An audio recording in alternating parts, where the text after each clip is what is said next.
Hello there and welcome to this video where I plan to read to you the second chapter to my book, The Curse of the Unremembered, as a little bit more of a teaser to hopefully get you interested in taking a look at the full story. Links are all down below. If you haven't heard the first chapter, please skip back to the video previous and so that you can pick up from the beginning. And so, without any more delay, let's continue. The Curse of the Unremembered, Chapter 2. He was no longer moving. He could tell because his stomach was where it should be. He was also lying down. That one was easy. He attempted to open his eyes, but it was as though they were choosing to remain closed. Where am I? A distant ache poked at his ribs and his hands balled into fists. He couldn't be sure, but his fingers sensed leaves, cold and thin to the touch. Who am I? Hush, my dear. It sounded like a woman. Wait, am I speaking out loud? Now he thought about it, was it a voice? Maybe a breeze tickled his ear. You should rest. Definitely a voice. You are safe. A flash of memory.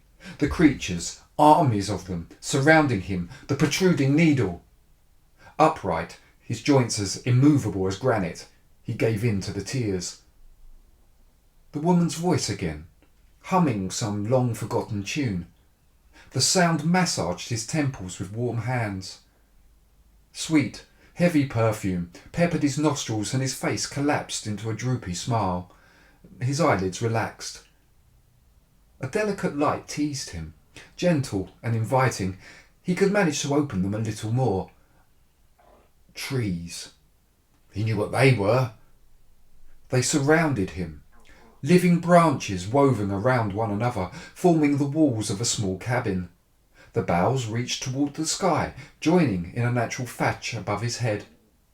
The leaves shimmered as the breath of a cool breeze meandered through. Sunlight trickled between the rafters in 1,000 gleaming shafts. From the corner of his eye, he thought he saw one of the branches pick a deep purple flower and scurry away. Rest, dear child. Do I know that voice? He opened his mouth to ask, but no words came out, just a dry croak. He wiped his eyes, smearing the last of his tears across his cheeks. Here, she said, tilting his head to a more agreeable angle. He caught a glance of her soft face, her ruffled greying hair and deep brown eyes, then the cool touch of liquid on his lips. Easy, child. Take your time. You can and shall drink your fill. Lifting the beaker once more, the dribble of cool liquid trickled through him. It grew colder as it travelled through his body, icing his veins. A few more glugs, then he smacked his lips together in appreciation and turned to thank his nurse. She was no longer there. A rustling from one of the walls snared his attention. The moment he narrowed his eyes, it ceased. The boy swung his legs over the edge of the bed. They dangled like fishing lines waiting for a bite. He was right about the leaves. The bed he found himself on was a lattice of wooden arms, interlocked into a forgiving base. Beneath him a soft mattress of foliage, cool to the touch. Clasping the beaker to his chest, using his free hand, he reached out to stroke a crawl of ivy resting at his side. It retracted at the touch, like an uncertain kitten. Then, as though realizing it was safe, spread out its green palms even more than before. The rustling again, this time from the other side of the room. What is that? Some sort of animal? There was a damp sensation dripping down his chest, through the strange tunic he was wearing. What? The beaker was still full to the brim. Even as he watched it and felt it, the liquid just kept... He corrected the angle of the beaker and held it to his eye. What's going on? He gulped at the cup. There was only one option. With a flick of the wrist, the beaker was upside down, the contents pouring onto the earthen floor. It flowed like an endless river.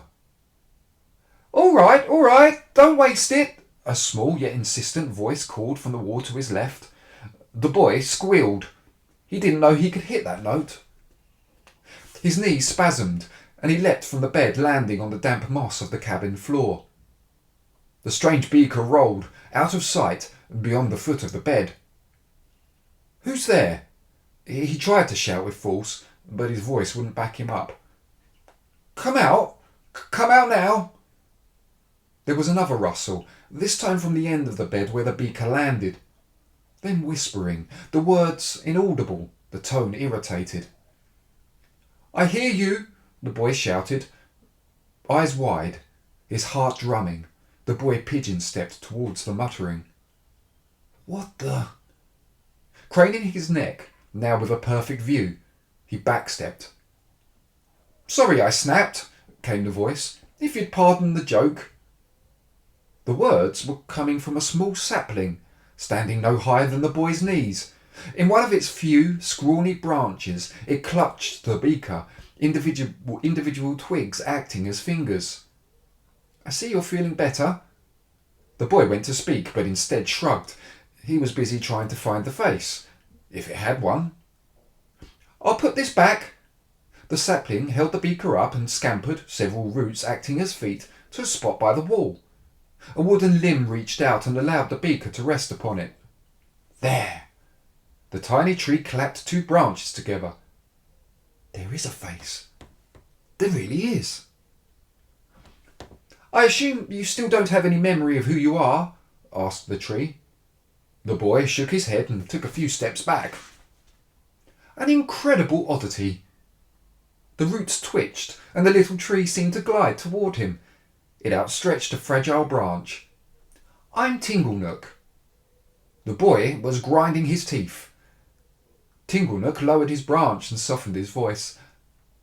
"I know you're confused. We all are.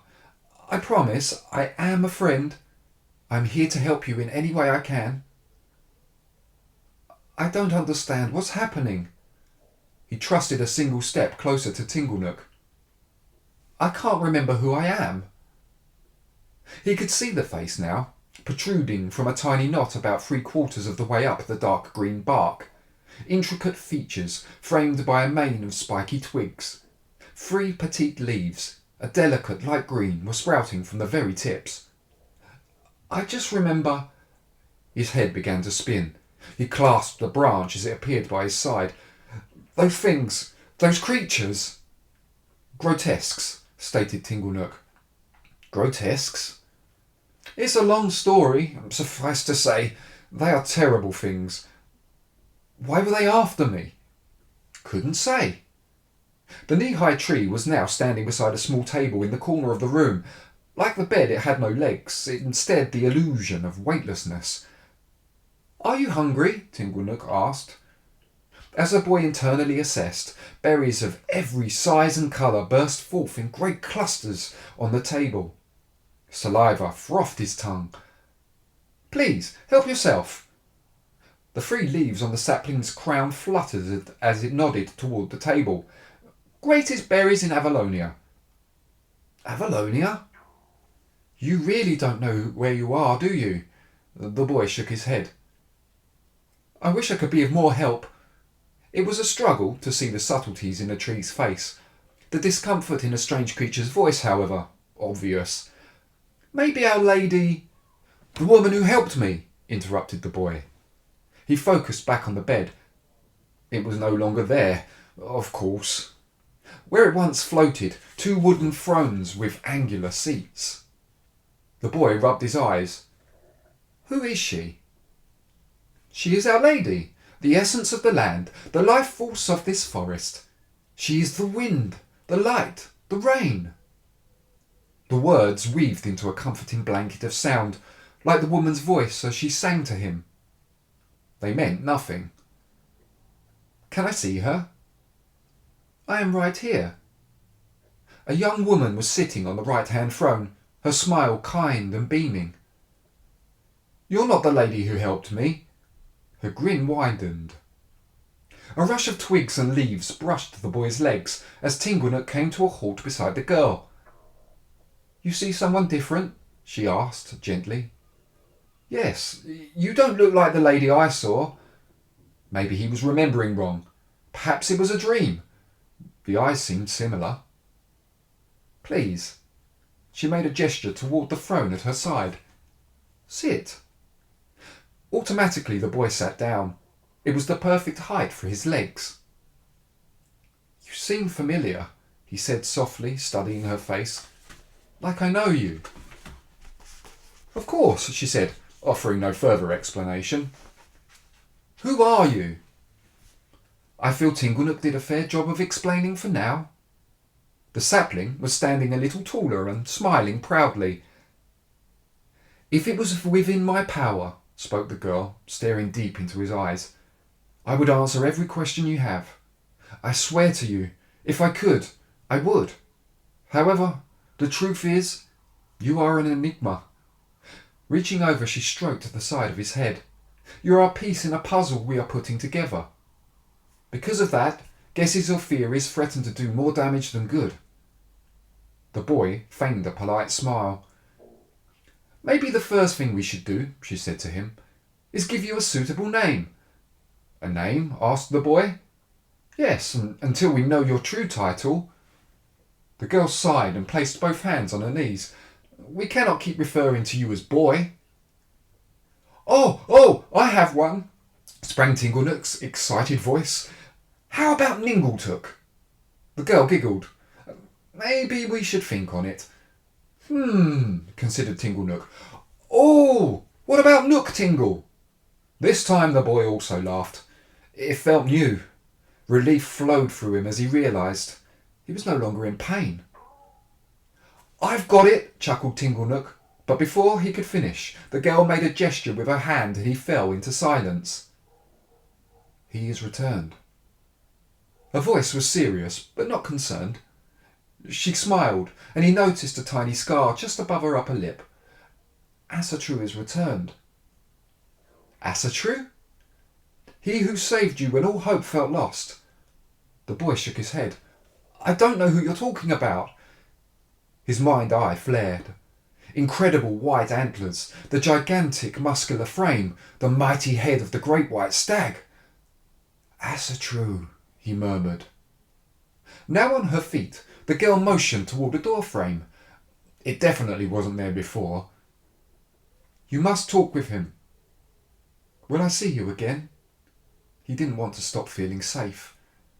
She refreshed her smile, adding extra glee to the eyes. You will. Taking a slow breath to steady his nerves, he smiled lamely at Tinglenuk and made for the door. So there you go, my friends. That's chapter 2 from Curse of the Unremembered. Links down below if you'd like to continue with the story. I hope you're enjoying it so far, and I'd love to hear your views on what you think. So until then, have a wonderful day, and hopefully I will see you soon. Thank you very much. Goodbye.